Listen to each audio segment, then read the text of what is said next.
Hey everyone, Namaskaram. Today I'm going to talk about Deepavali, the festival of lights, and I am Pooja. So, when we are celebrating a festival, there is a whole lot of science behind it. It is not just something that we think about as some sort of a ritual or preparing some sweets and savories of our choice and celebrating that. It's not just that. It has got something more beyond as to why we have these rituals, why there are customs and traditions. So, without wasting much of our time, let's just delve into it. So, Deepavali is the 13th day of the Kartika Masa. Kartika Masa is one of the months in the lunar calendar, or traditionally known as the Indian calendar system. In that, the Kartika month, the 13th day, is called as the Trayodashi. So, this day is celebrated as Deepavali. On this day, traditionally, everybody worships Dhanavantri, who is known as the source or the father of Ayurveda. He's supposed to be the source of it. And majorly him because he is known for health, well being, and prosperity. Of course, when you have health and well being, prosperity comes naturally. So he is known for that. And Dhanavantri is none other than Lord Vishnu himself. And we all know that his wife is Sri Lakshmi, who's also known for wealth and prosperity. So, this Trayodashi of Kartika is majorly to celebrate Dhanavantri, and today the word Dhanavantri has become almost synonymous with the word doctor because whenever we fall sick for our health and well being, we approach a doctor. So, that is how it's got so synonymous. So, how did it turn out to be Dhanteras? In the northern part of the country, that is in North India, because of the language influence, it so happens that they cut out the last syllable. It's the language as it is, it's the nature of the language, basically. So, what happens is somebody at some point of time took up Dhanavantri's Dhan and Trayodashi's Tera and made it as Dhanteras. So it is majorly celebrated for wealth.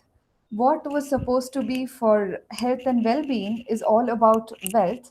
And even today, most people think it is for wealth. Yes, when you have health and well being, wealth comes in naturally. So that is the whole concept it's supposed to have. But it is not the only health or it's not only wealth, it is both. So, how is it about the health and well being of a person coming to Deepavali? So there is a planetary change or change in the planetary positions of the Earth with respect to the Sun, because of which the northern hemisphere of the Earth is moving away from the Sun, receiving lesser amount of sunlight, for which we experience something called as winter. During this winter time or winter season, there is a gradual slowdown of all life processes.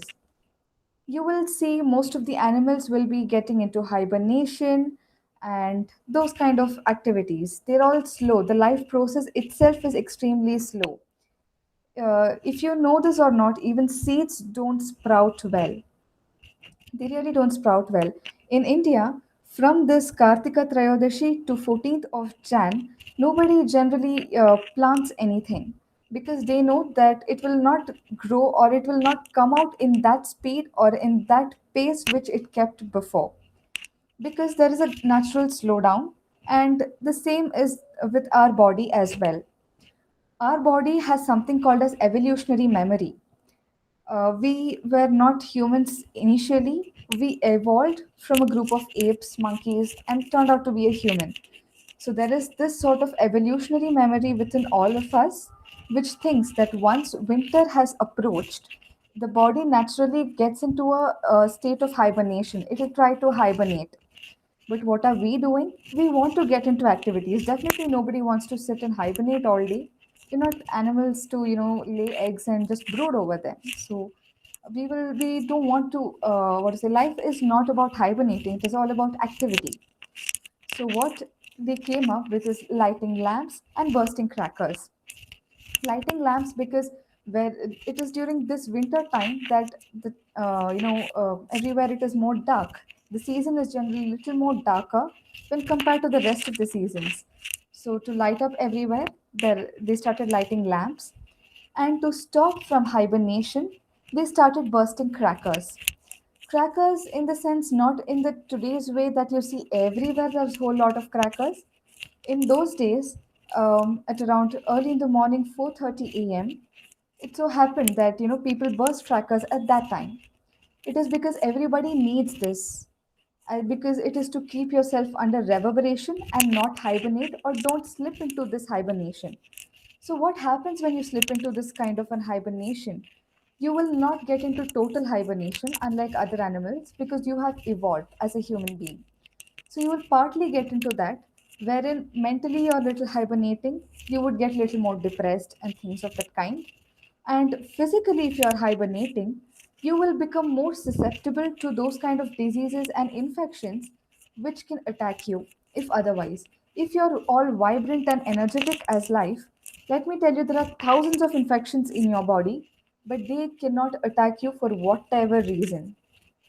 Why? Because it so happens that you are vibrant and energetic. So this is what happens when you hibernate. If you're generally in colder countries, this is more experienced, that they become physically down by falling sick and mentally little more down, getting a little more depressed.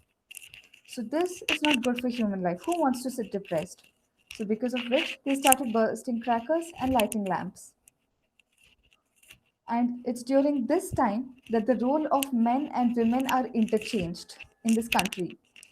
So what happens is generally it is for the women, or the duty of the women, that the first thing that they do in the morning as soon as they get up is clean the front yard or the courtyard of the house, and then draw geometrical designs with rice flour.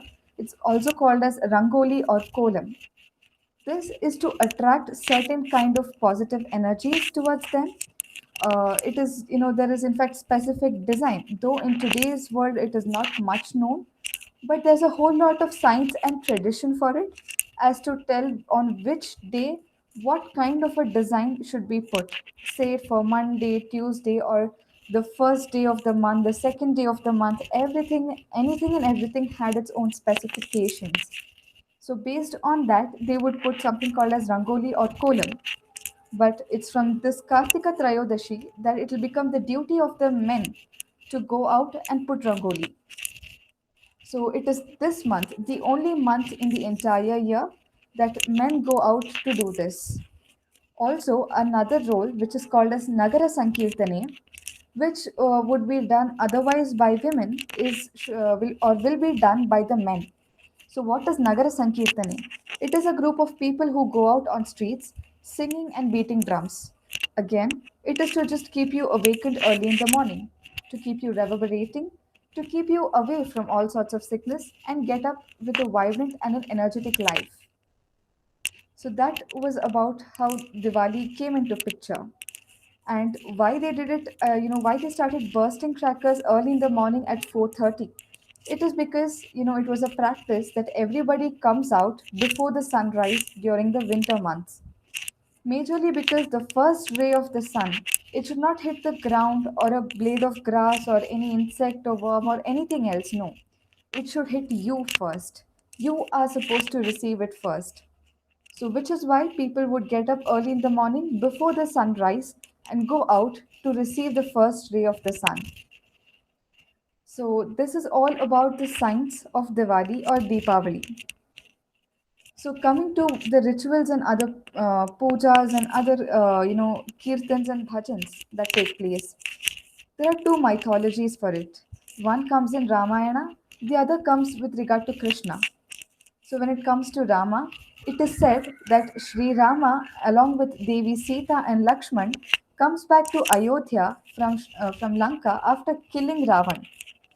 So it is marking the defeat of Ravan, where Ram is defeating and he is victorious and he comes back to Ayodhya. So the day he returns, he along with his wife and brother comes back to Ayodhya. The same evening is a grand and pompous celebration for which it is called as Diwali.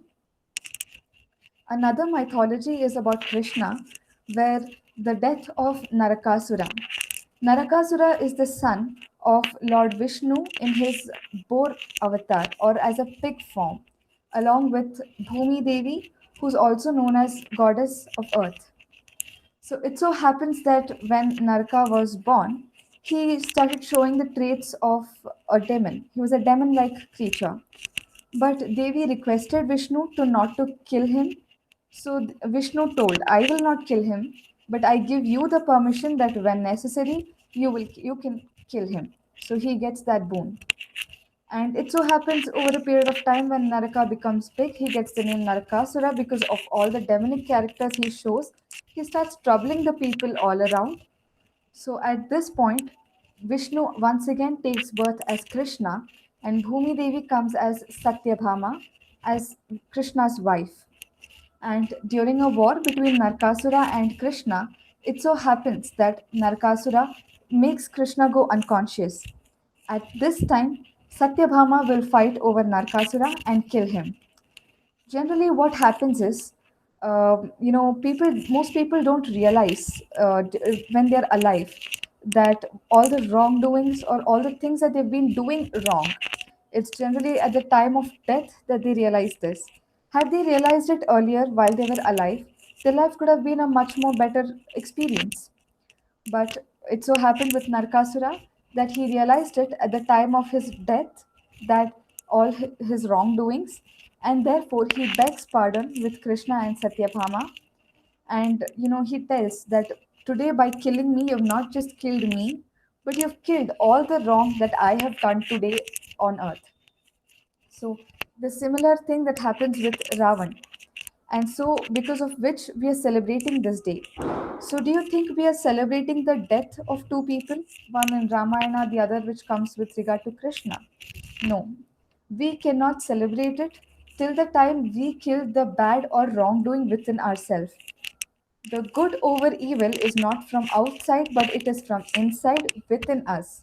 So the day you gain victory over the evil within you, or the good over you gains the victory over evil within you, that day is Deepavali. So, with this, I would like to conclude what exactly is Deepavali, or the significance and the science behind it, along with the rituals or the mythology that comes behind. So, with this, wishing everybody a very happy and a prosperous Deepavali. May you stay good, safe, and healthy. Thank you.